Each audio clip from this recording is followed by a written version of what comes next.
year 1981, one that seems so long ago for some, and for others it feels like it was just yesterday. But it's a year everyone will remember. If you place your left hand on the Bible and... Ronald Reagan was sworn in as the 40th President of the United States. I, Ronald Reagan, do solemnly swear that I will faithfully execute the office of President of the United States. that I will faithfully execute the office of President of the United States. NASA successfully launched the very first space shuttle mission with Columbia. All eyes were on the royal wedding of Prince Charles and Lady Diana. The futuristic car, the DeLorean, was introduced. Sandra Day O'Connor becomes the first woman to be nominated and confirmed to the U.S. Supreme Court.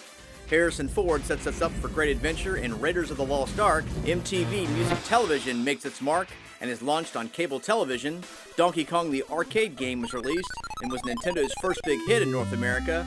NBC was seeing blue with the debut of the animated cartoon The Smurfs, and there was plenty of music to be heard. Everything from the likes of Betty Davis' Eyes by Kim Carnes and Endless Love by Diana Ross and Lionel Richie. And if you're looking to buy a house, you can get one for $66,000. The median household income was around $21,000. A stamp was 18 cents, and a gallon of gas would cost you $1.13. My, how times have changed. But beyond this short list of highlighted events and what it cost to live back in 1981, it was a lifelong commitment leading to a 4-decade-long career for 200 men and women who were just starting out with their first jobs at Newport News Shipbuilding, an exciting time that began their quest to become a 40-year master shipbuilder. It's been a journey. It's been a journey. You have your ups and downs. There were days that, yeah, I wanted to quit, I'll be honest. But then I knew I couldn't go somewhere else to make the money I was making in here. I was just a little timid. I was a little scared coming in here, but you know, it's like, wow, you know. I said, man, I got a long ways to go.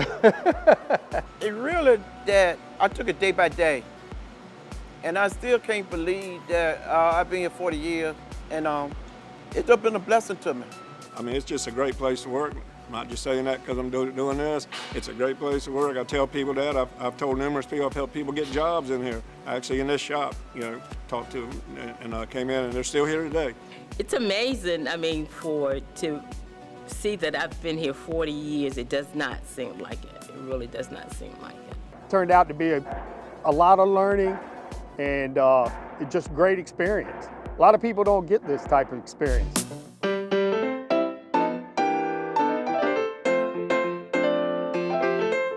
Originally came in here in 1978, right out of high school, all excited. You know, you got your steel toe shoes, you got your new lunchbox. Lo and behold, it was here probably about a month, and they had a layoff. And I was in the bull gang, so they laid 1,000 people off in '78. A lot of people don't remember that, I do. And so I left here, ended up going down to Horn Brothers, which is where the Vasic building is today. It used to be a marine repair, which was a pretty cool place to work. And then they ended up laying off. So then I came back to Shipyard in '81. That's where my career really started, in '81 and here. So I come walking through this shop, come through that door, you know, brand new in the yard, never been, come walk through that shop, through this door and walk through these 3 lanes here. And I was like amazed when I saw the stuff that was going on in here, the size of the pipes. There were some like 40-some inch pipes they were working details there. And I've been blessed ever since, one, to be in this shop. I've worked numerous places in the yard, but the majority of it's been right here in the detail pipe shop. Well, I've been playing football all my life, and I got cut. And then I got the ability to start running track and cross country. And I want to go to Christmas Newport, but I didn't have a job. And then apprentice school was my ticket. I tried out going to college for a year, and that wasn't for me, so I decided to, you know, come to the shipyard, learn a trade. I was overwhelmed with just seeing big, massive ships and just a lot going on. It was an adventure, that's for sure. My father was a shipbuilder. My father worked many years in the shipyard and retired from the shipyard. You know, I got a chance to see his work ethics. And after I came out of high school, I went to a college that was in town, and I came back, and after that, I decided that it was time for me really to go to work, right? I kind of played around a little bit. So it was time for me to really get busy, and I ended up applying at the shipyard, and they brought me in as a clerk. And my supervisor at that particular time encouraged me to go to design school because I worked in the design department. And I actually was graduated from the last class of the design training program, which was after 2 years, then they would bring you back and put you on the drawing board. And that's how my career got started. My folks worked here also. Dad was in 043 and Mom was in the warehouse, OBRP back then it was called, over in Copeland Park. I had started somewhere else doing some rigging and crane operating. That's how I got into it here.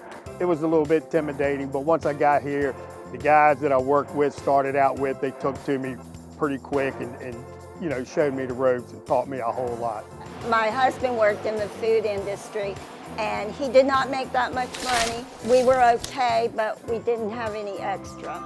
So my neighbor was Mr. Parker, and he was a general foreman for the paint department.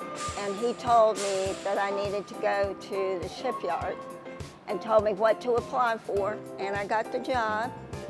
And I debated on whether coming in here. They gave me 3 dates to choose from, and I chose the last one. If I had known what I know now, I would have chose the first one. You know, back in the early 80s, you know, Dukes of Hazzard was big, and I wore my hair and my sideburns, and I was here in the shop, and somebody said, you look like, you kind of look like Bo Duke. And then it took off from there, so all these years, they don't know me by Thomas Curtin, they know me by Bo Duke. It was cool. I mean, we had fun. I had a Z with the T-tops in it. so I had fun. It was red. I know we had the Carl Vinson in there. One time I worked the packaging line at Warehouse 91, and we had several ships in there. So I can't remember all of them, but I do remember the Carl Vinson and the Theodore Roosevelt. It's busy. It's busy like it is now. Of course, we have more going on, but yeah, we stayed busy. And if, you know, something slowed down, like the shipways slowed down, and they eliminated them at some, you know, point, but it just went right into, you know, something else. I just happened to have my very first paycheck. This here is January 25th, 1981. My hourly rate was $5.88, which my boss thinks I was overpaid back then. And that was a 40-hour week. Taxes, they got their fair share. So I brought home net pay after taxes, $175. Well, I came in here making $5.03 an hour. And that was good. My first paycheck, my daddy took me to Ball Brothers on Washington Avenue to buy a watch. First paycheck, paid some bills, you know, nothing real big. Later on, the wife wanted a Trans Am. In the 1981, the Korea shipyard, we ain't had no cell phones, no snack machine. O'Kee note that we had an hour lunch. It was good food, some good food down the avenue. There was a store called Grant's. Yeah, they had the best hot dogs. Yeah, but it was nice. It was booming. Yeah, the 80s were great. You know, I mean, I was street racing back then. Now I'm racing at the track, but yeah, that was my life. You know, just going fast, speed, and all that. And I got a vehicle I've had 40-some years, and I'm still racing it today. Like I say, music, I really enjoyed the music back then. We'd hit the clubs back then, you know, there's clubs everywhere now. They're not like they used to be, but you just had fun, you know, you didn't have to worry about nothing. And the world's changed so much, you know, the 80s, you know, and you look back, as I was growing up and people my age growing up, we had it made. I mean, we had it made.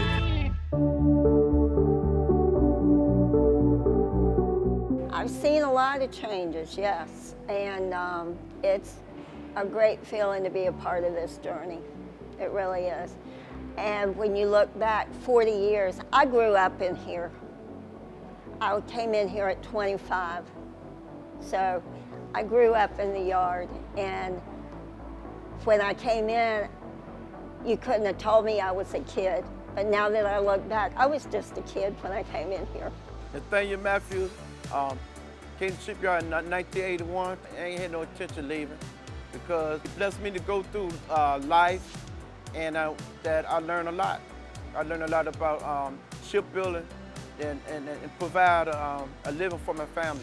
Just to say I've been here in this Newport News Shipbuilding for 40 years, they're like, my God, you know, you've been in that job that long? You know, I was like, yeah, you know, heck, it was just a good paying job, and people here are great. I mean, I'm talking about very talented, and it's unbelievable how they work, and you know, I really like that, and I wanted, you know, that got me going. You know, 1981 till the present time, it was like, it's been great. You will know, and it is getting close. Yeah, it is getting close. Now, I was thinking about December, and then that kind of scared me, so I decided, okay, well, maybe we better take our time.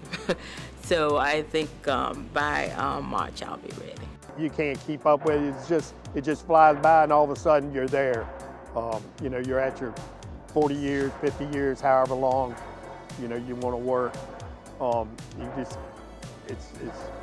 It just goes by so quick. No, there's never been a time that I wanted to go somewhere else.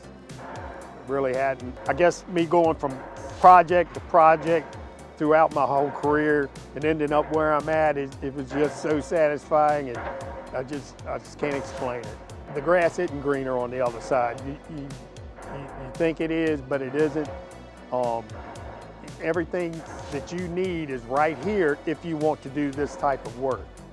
Everything, and some. I think to be a master shipbuilder, it's a big accomplishment. You know, I mean, I've seen people before, obviously, I just got mine recently. You know, I'm like, wow, that's awesome, you know, and I congratulate them and all this and that. And I congratulate people when they retire, you know, I mean, that been here that long. And I see it in their faces and the way they react, and I probably one day I'll be just, well, I know I will, but I won't want to be, but I will. But, you know, you get emotional about stuff like that because, like I said, this is a big part of your life, you know, I mean, you just learn so much, you know what I mean, and it's not all about work, you know, it's, you know, getting along with folks, having a good environment, and I'm very proud to be here 40 years, be anywhere 40 years, but more or less here in the shipyard, like I say, because, I mean, I don't mind coming to work, and when you don't mind coming to work, it makes it so much easier, you know.